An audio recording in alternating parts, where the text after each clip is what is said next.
After long hours of Reddit research and TikTok deep dives, I have here 10 of the scariest SpongeBob SquarePants fan theories. This information was not easy to get, and the most insane stories were saved for last. With that in mind, please wait to the end, and make sure to drop a like on this video. Enjoy. Squidward Tentacles has always been bitter, lonely, and angry, but maybe there's a reason. Some fans believe Squidward is haunted, literally. There's a theory that inside Squidward's house, behind the mirror in his bathroom, lives something else.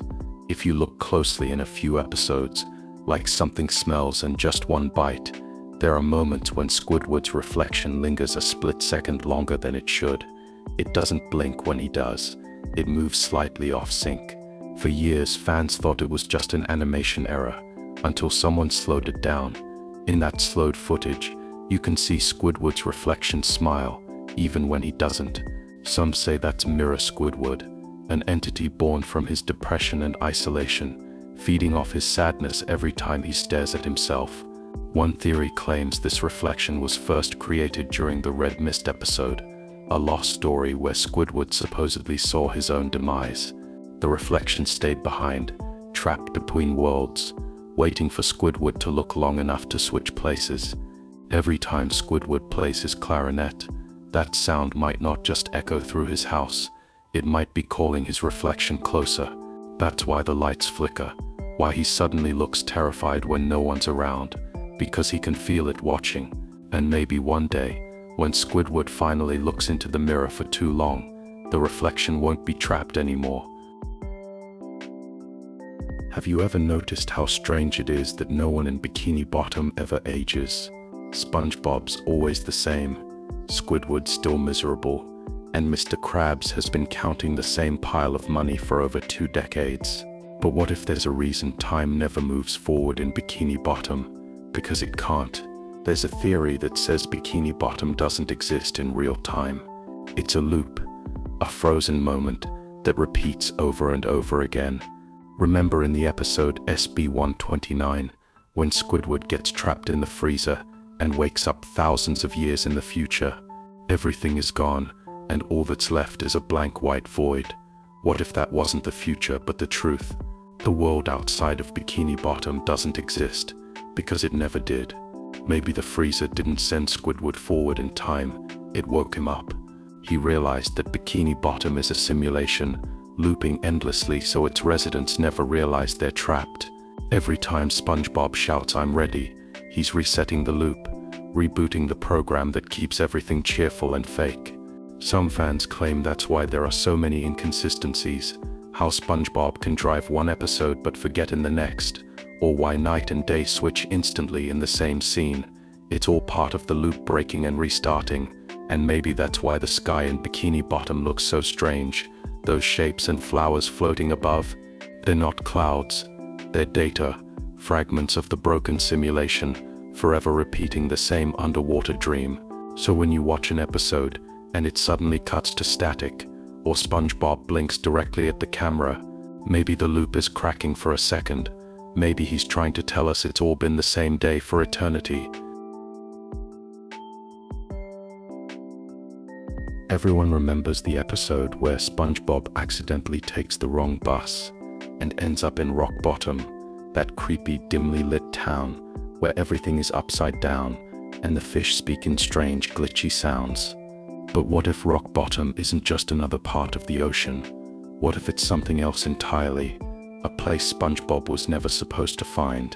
Some fans believe Rock Bottom is the border between life and death, a kind of underwater purgatory. Notice how no one else from Bikini Bottom ever talks about it, like it doesn't exist. When SpongeBob arrives there, the lights flicker, the sounds distort, and the bus schedules make no sense. It's like time itself breaks down. Maybe SpongeBob didn't accidentally end up there. Maybe he drowned, and Rock Bottom is where lost souls of sea creatures go before fading away. Every fish there seems distorted, almost unfinished. Their bodies are stretched, their voices warped. They're not alive, but not gone either. When SpongeBob tries to leave, every bus drives away without him, almost like something's keeping him there. And that weird deep-sea fish that hands him a balloon, It could be the lost spirit trying to help him find his way back to the living world. The balloon lifts him up, not just out of rock bottom, but out of death itself. That's why, after this episode, SpongeBob seems a little different, a little more energetic. Maybe he came back, but not completely the same. SpongeBob has one of the most recognizable laughs in the world, that high-pitched, goofy sound that always makes everything feel okay. But what if that laugh wasn't just part of his personality? What if it was something keeping him alive? There's a creepy theory that says SpongeBob's laughter isn't real joy, it's a side effect of something much darker that happened long before the show began. In this theory, SpongeBob was created in an underwater experiment near Bikini Atoll, not born, but made. The radiation from the old nuclear tests mutated ordinary sponges, and one of them, SpongeBob, gained the ability to mimic human behavior. The scientists who found him noticed something strange. When SpongeBob laughed, the Geiger counters, those machines that detect radiation, would go silent. But when he stopped laughing, it was like his laughter was suppressing something inside him, something unstable. Now, every time SpongeBob laughs, it's not just him being happy, it's him keeping that energy contained. It's why he's always positive, always smiling, because if he stops, something happens. In one lost storyboard from the early days of the show, SpongeBob was supposed to lose his voice for an entire episode, but production never finished it. Why? The story reportedly got too disturbing. SpongeBob's body starts changing the longer he stays silent. His color fades, his holes darken, and his shape starts to melt. By the end of the draft, he's just a puddle of yellow sludge whispering, "I don't want to stop laughing." The episode was cancelled and never aired, but animators say a few background frames from it still appear in other episodes, usually in moments of static, or when SpongeBob briefly stops smiling. So next time you hear that laugh, remember, it might not be happiness at all. It might be the only thing keeping SpongeBob from becoming what he really is.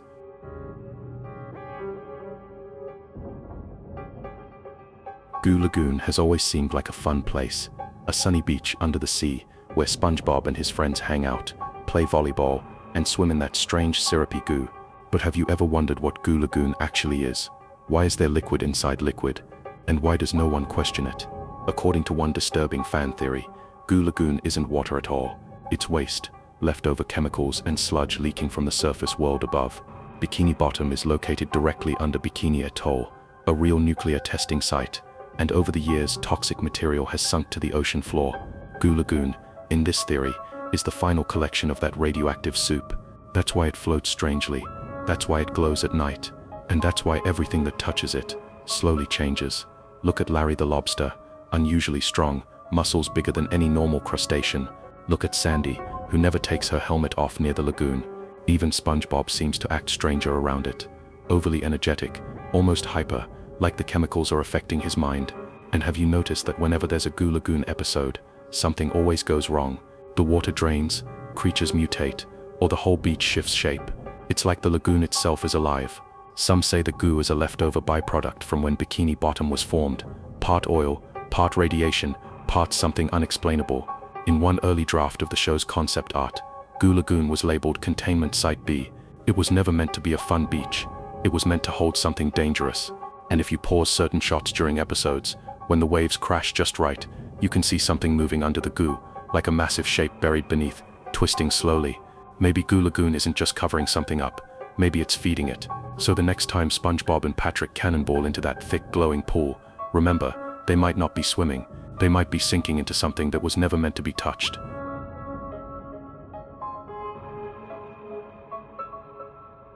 There's something unsettling about the Krusty Krab at night.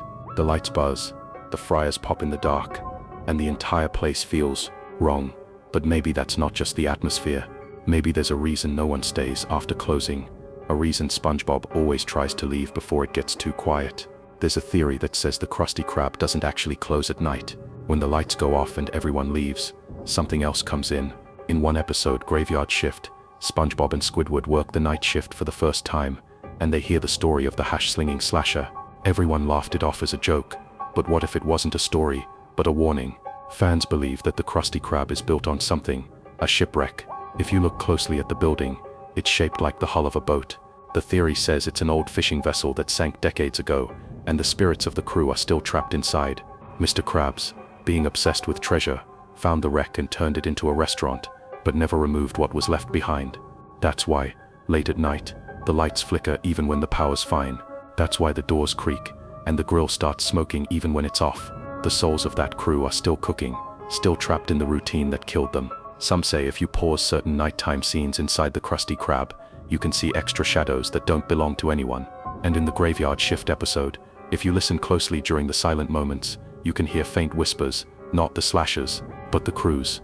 According to the legend, that's why the open sign never fully turns off, because the Krusty Krab isn't just open for business, it's open for the dead. So if you ever find yourself walking past the Krusty Krab after dark, and you see the faint glow of the grill from inside, don't look in the windows. You might see SpongeBob flipping patties he didn't make, for customers who aren't there anymore. Have you ever noticed how strange SpongeBob's world actually is? Think about it.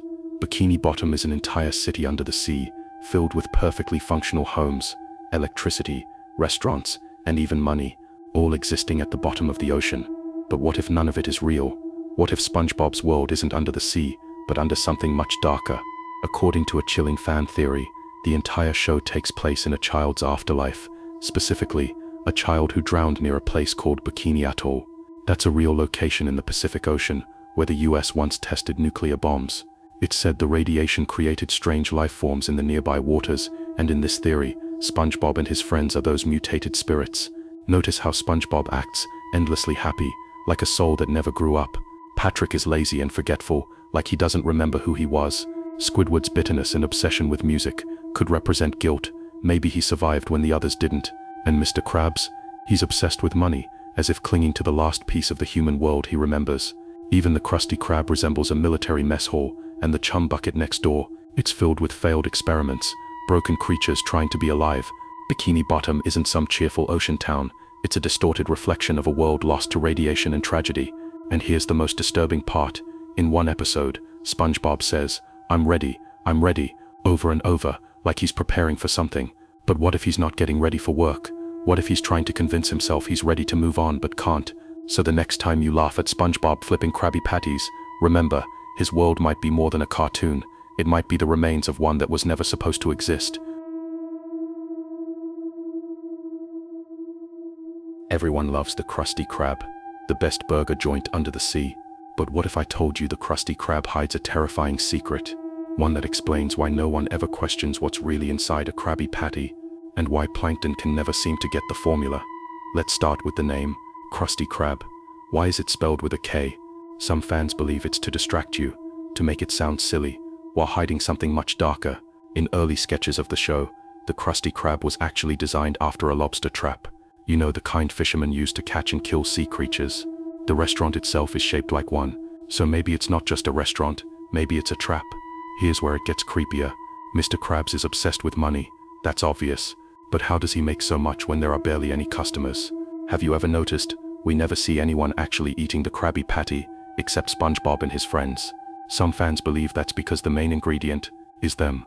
The theory goes that Mr. Krabs uses the remains of fish who go missing in Bikini Bottom to make his famous burgers. Think about it, he lives in a literal anchor, he's a crab, and he's surrounded by sea life. Yet somehow, he runs a business that serves meat. Where is that meat coming from in a world full of talking sea creatures? And maybe that's why Plankton isn't just the villain, he's the only one who knows the truth. He's not trying to steal the formula, he's trying to expose it. In some episodes, when he calls crabs evil or heartless, it might not be a joke, maybe it's a warning. Now here's the part most people miss. In one episode when SpongeBob makes a batch of Krabby Patties too perfectly, Mr. Krabs panics and destroys them, yelling they're not supposed to look like that. Why not? Maybe SpongeBob accidentally made them the right way, without the secret ingredient. And remember that metallic sound the grill always makes when SpongeBob flips a patty. That isn't the sound of a spatula hitting metal. Some fans think it's the faint sound of chains, the same kind used in traps on fishing boats. So, what if the Krusty Krab isn't just a restaurant, but a factory for something far worse? A place where Mr. Krabs isn't cooking food, he's recycling souls. Next time you see SpongeBob smiling as he flips patties, look closer at his eyes.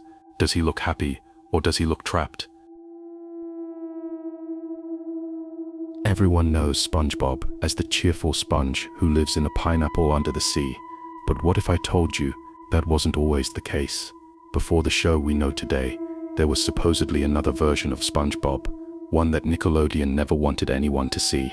According to an online rumor that's been spreading in animation circles, the very first SpongeBob pilot wasn't the same bright and happy cartoon. It was called SpongeBoy Ahoy. The test tape was shown privately to executives in 1997, and it was never released. But people who claim to have seen it say it was different. In this version, SpongeBob's voice was quieter, slower. He spoke like he didn't understand where he was. His eyes were bigger, almost too realistic.